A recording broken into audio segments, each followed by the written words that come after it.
Hey there, subscribe to my channel, and also press this bell icon so you never miss any new updates, cause whenever we upload new video you will get a notification on your phone.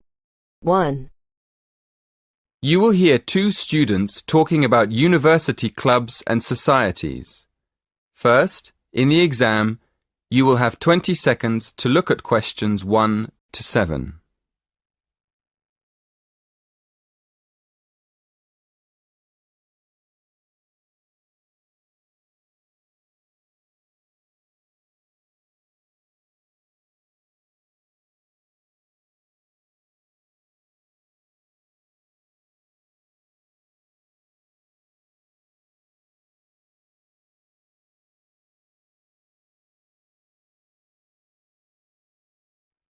Listen carefully and answer questions 1 to 7.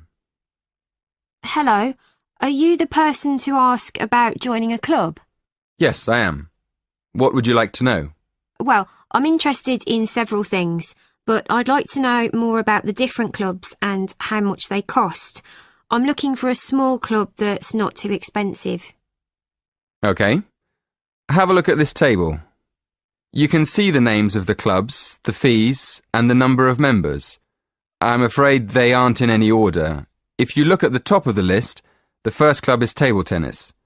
That's one of our new clubs. Oh, right. So the table tennis club costs £20.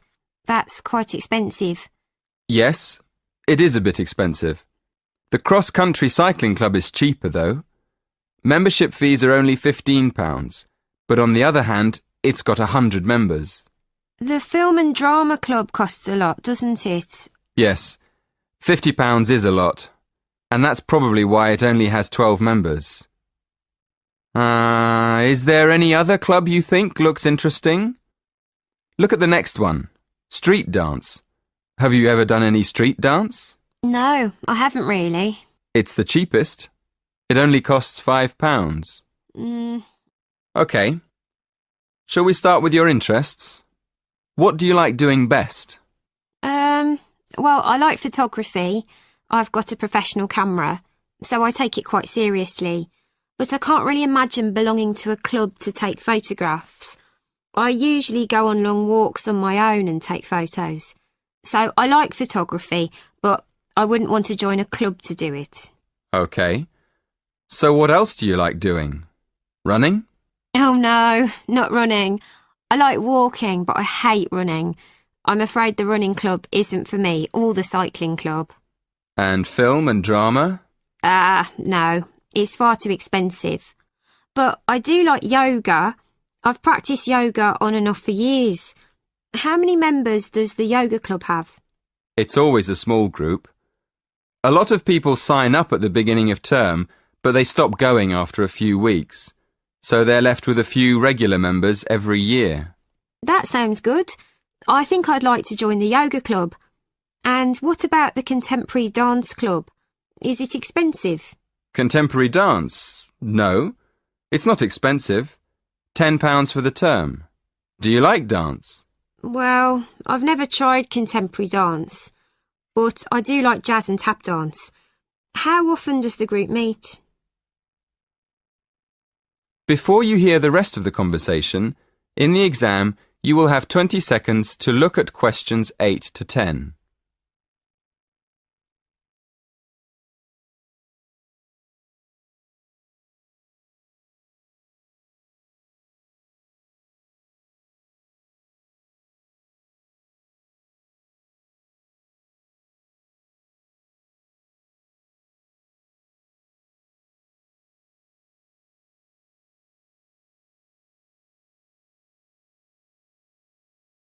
Listen and answer questions 8 to 10. So, can I have your full name, please? Victoria Mandeville. Mandavil? No. Mandeville. L-E. Thank you. And how old are you? 19. And your address? 57, Bury Gardens, Atherton Park, Manchester, M46. How do you spell Bury? B-E-R-R-Y? No, it's B-U-R-Y. Right. B-U-R-Y. And do you have a contact number? Yes, my mobile is 07942 573 279. 07942 573 279. Yes, that's right. Is that all? One more thing. Do you have an email address?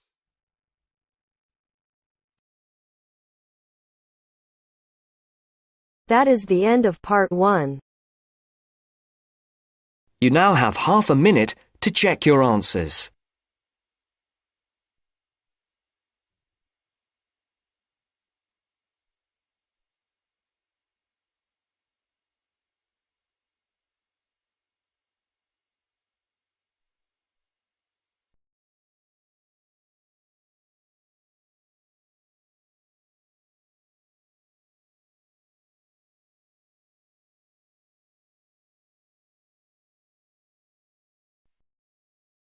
Now turns to part 2.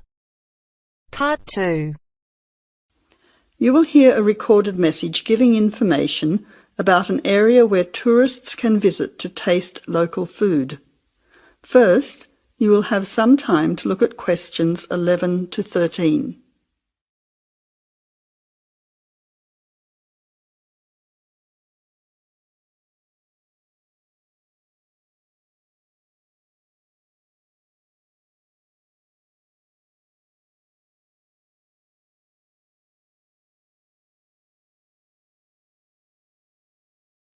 Now listen carefully to the first part of the message and answer questions 11 to 13. Welcome to the tourist information line for the Valley Food Trail. Here you will find many local food products for you to sample and buy. It is possible for you to spend as much or as little time as you want, but I suggest that you allow a full day for touring this area. Of course, there are many half-day tours available for those of you short on time. Now, it's quite a large area and stretches from Brookville to Ford Hill. For those of you unfamiliar with the area, that means that it is 10 kilometres to 35 kilometres from the city centre, or by car 15 minutes to the closest point, continuing to 55 minutes at its furthest point from the CBD. Of course, apart from food, there are many other places of interest in this area, including cafes and restaurants and galleries and studios. But I wouldn't recommend you go here to see parks and gardens. The other information lines will give you specific information related to these particular attractions. Before the final part of the message, you now have 20 seconds to look at questions 14 to 20.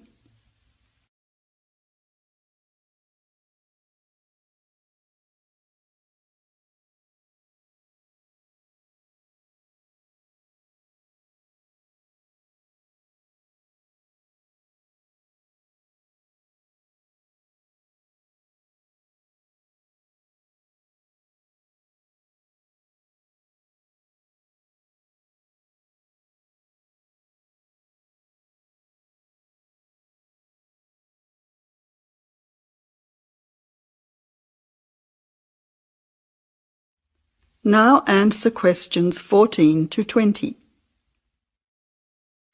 But let's go back to food. If we begin in Brookville and head north towards Upper Valley in a clockwise direction, passing West Valley on West Road, we cross over Coast Road to come to our first place of interest, Magic Coffee. This is not to be confused with the Coffee House, situated opposite on the other side of the valley on the railway line. Magic Coffee is next to the Chocolate Company, which is on the corner. Just past the ice cream shop on the corner of John Street is the fresh produce shop. A little further north we have reached Ford Hill, where we can start our drive southwards along Great Northern Highway following the railway line. First we come to the organic market near the corner of Memorial Avenue, and then to Olive Farm opposite Olive Road. Just before we come to the next street crossing, we see the Honey Pot, which is practically opposite the coffee house. There is another chocolate company which sells nougat as well, just nearby. Following the railway line along Great Northern Highway, we return back to Brookville. Now, as I have said previously, if you only have a few hours to spare, there are several places that you shouldn't miss. The two chocolate places make equally nice chocolate, but the factory has the added bonus of nougat, unlike the company. Of course, everyone loves ice cream, especially unusual flavours such as coffee and nougat, so the ice creamery is definitely worth a visit. And while the coffee house sells expertly made hot drinks, including hot chocolate, I think your time would be better spent sampling the many products on offer at the organic market. Well, I hope you enjoy your time visiting the Valley Food Trail and enjoy all the wonderful local foods on offer.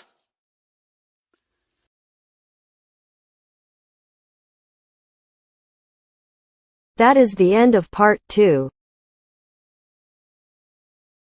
You now have half a minute to check your answers.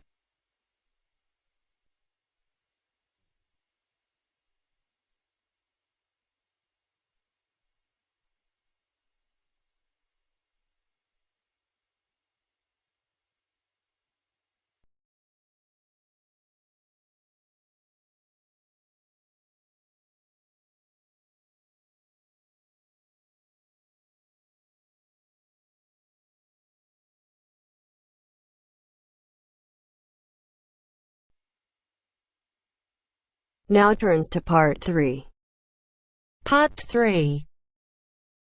You are going to hear a conversation between a student and a tutor. First, you have some time to look at questions 21 to 25.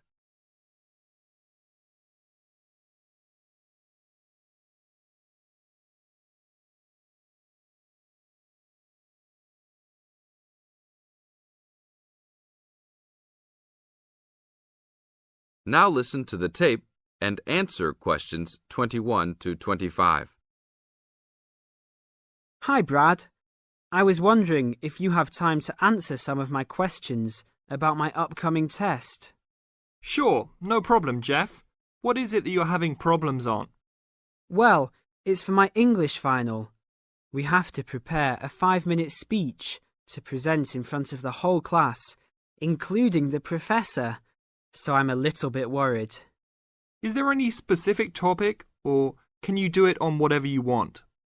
It has to have something to do with the origins of English literature. I'm thinking of doing it on Shakespeare, but I bet many other students will have the same idea. That's fine.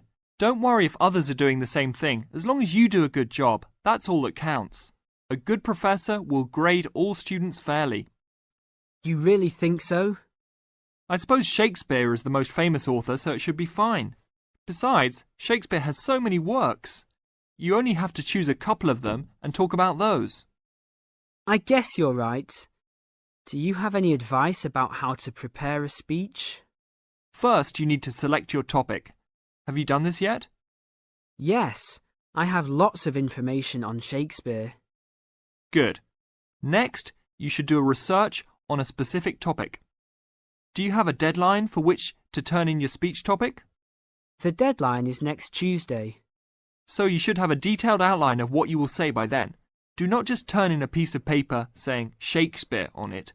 That will not give your professor any idea as to what you will be talking about. OK, so you think I should write out an outline of my speech? Of course! Writing your speech out in outline form is essential. No one could give a speech from scratch. Even the president must refer to his outline when giving a speech. An outline will give you a good structure to base your speech on. Now look at questions 26 to 30.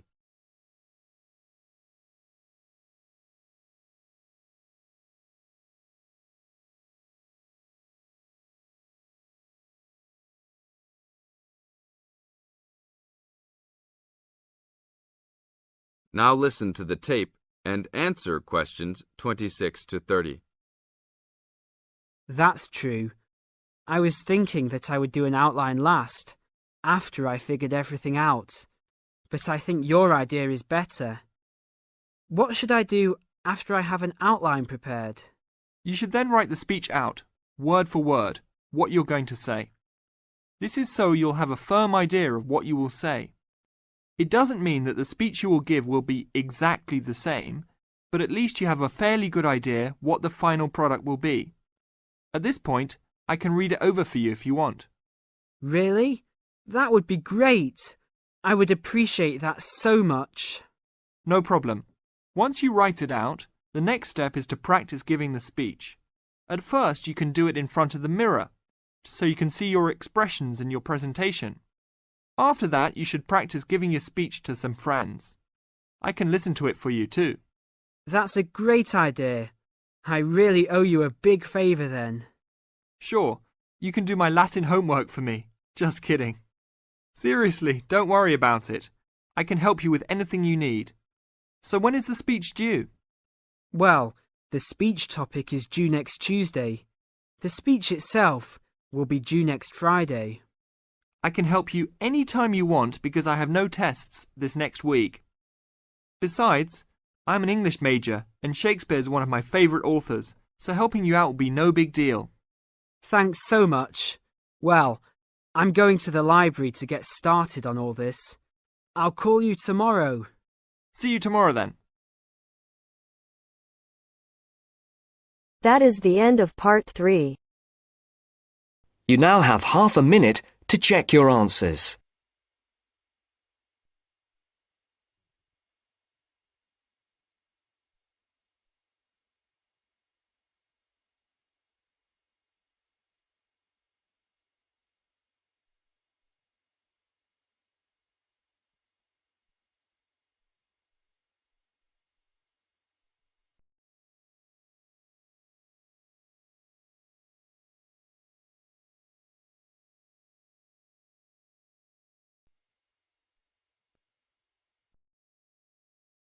Now turns to part 4. Part 4. You will hear part of a lecture on the current and future use of mobile phones. You now have 30 seconds to read questions 31 to 35.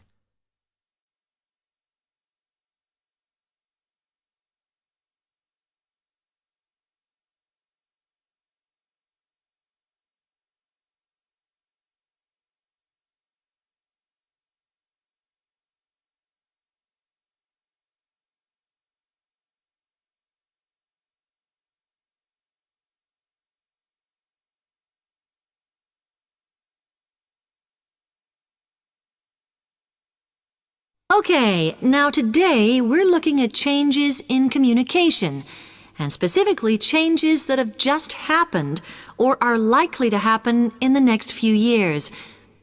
Key to this is the mobile phone, which is increasingly being seen as an all-purpose system rather than just a phone.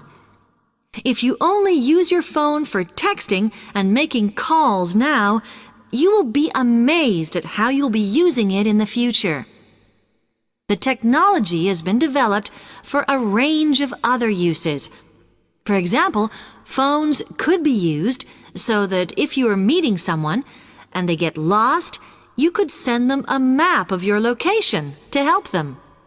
This will save all those complicated explanations over the phone and our poor friends or colleagues trying to drive and find out where they are at the same time. And if you get bored waiting, or if you're traveling, for example, you will soon be able to see TV news on your phone as it is actually being broadcast. This means that you won't have to miss any of your favorites if you were away for a few days. Most people have got used to texting now, and young people send pictures to each other. But what is exciting is the possibility of putting music with them before you send them. And it's not all frivolous. Phones are going to become even more critical in business and education.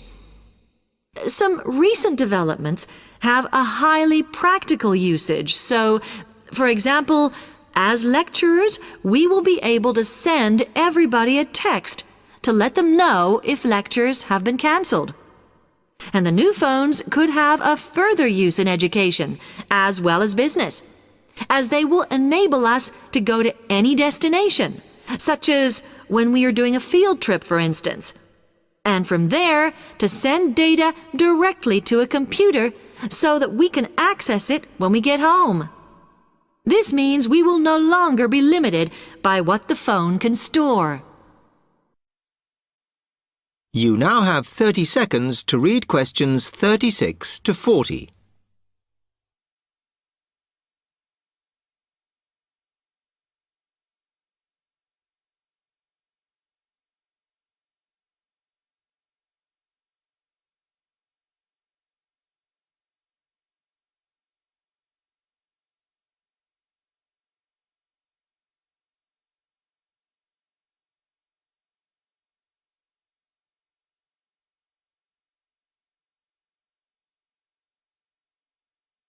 And it's interesting to look at the different ways that men and women use phones now, as that does affect how the technology will develop.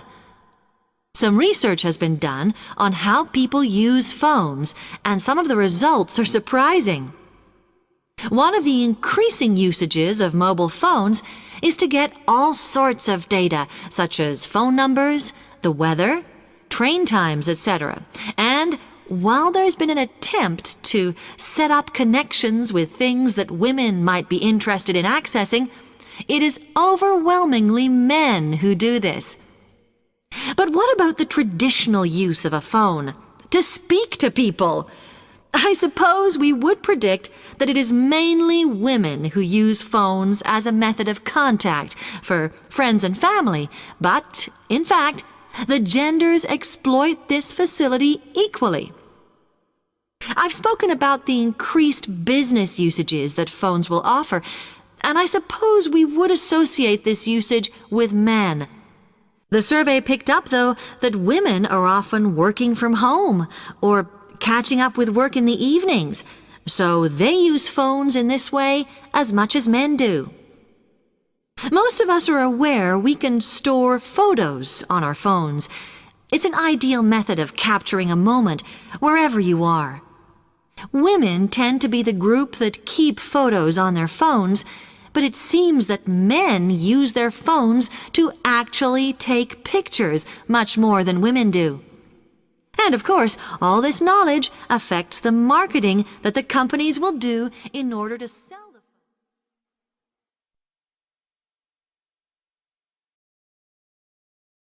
That is the end of part 4.